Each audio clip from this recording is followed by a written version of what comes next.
Back at Veterans Field and on the Anglers Extra pregame show, and well, we're trying everything to break out of this slump Chatham's had. We have switched. Jake will take over Catch of the Day today, and I am doing Manager Show. Schiff, it's good to talk to you. Thank you, Eb. This is great. Nice treat. Let's go. Let's get her done. Now we circle back to the last game Chatham played on Sunday, the loss to Hyannis, but your team battles back. Down 10-2, you score 7 unanswered run, make it a baseball game again.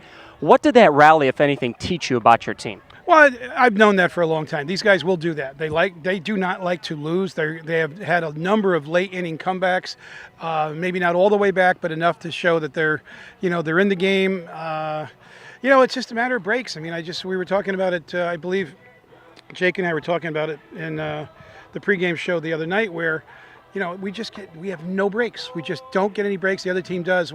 They hit one that sneaks in between the first base bag and the first baseman down for a double.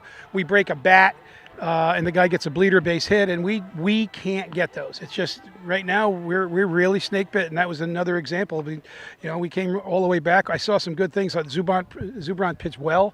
That was really good to see. So.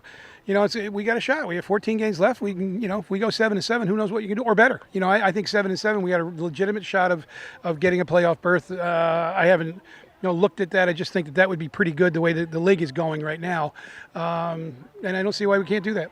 Well, you talk about the playoff berth, and this 4-game stretch here is kind of highlighted on the calendar. You play Brewster twice, you play Katuitt, who has a similar record, not very good, and then you play Wareham, who is right in the middle of the pack in the West. Have you highlighted to your team, hey guys, next 4 games, this is a shot to gain some ground? Well, no, I had not specifically said that. It's just today, or at this point, it's one at a time.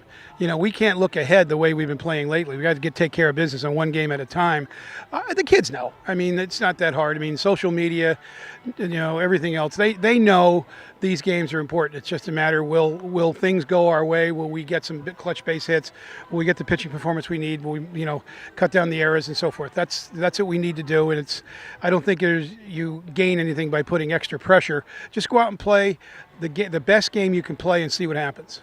Speaking of the pitching for Chatham, tonight you have Lincoln Henchman go for his 3rd start this season. First 2 have been pretty similar, except the fact in his last start, more runs than the first on his birthday, which was very good. What are you expecting from Lincoln tonight? Well, he's a power pitcher. He's a good pitcher. He's going to really be in the mix next spring at Louisville as being one of their 4 or 5 starters. I think he's proved that here he certainly warrants an opportunity to get that role.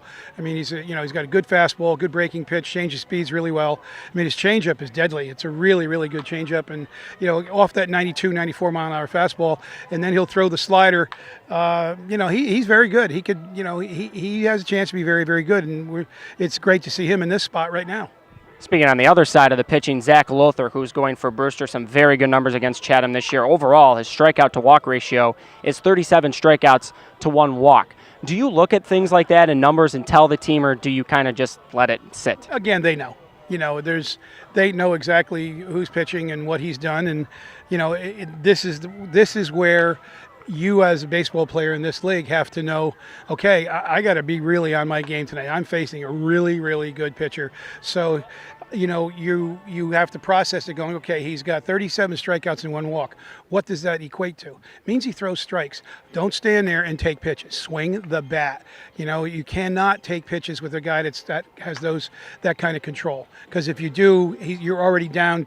If you take strike 1, you're already down strike 2 because he's proven he can strike people out.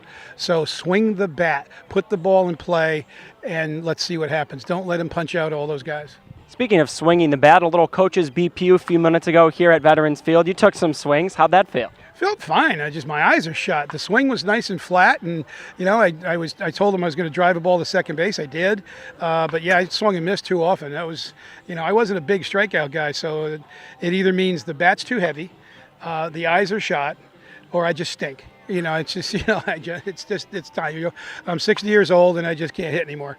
It's like me and my golf game. It's never my fault. It's always the club's fault. It's always the green's fault. It is never my fault. This was my fault. There was something missing there. Now, there's also a rumor flying around that media team BP is coming up. Oh. Would you be willing to pitch to us? I would throw. Be glad to throw. You got to clear that with the field Nazi Bono.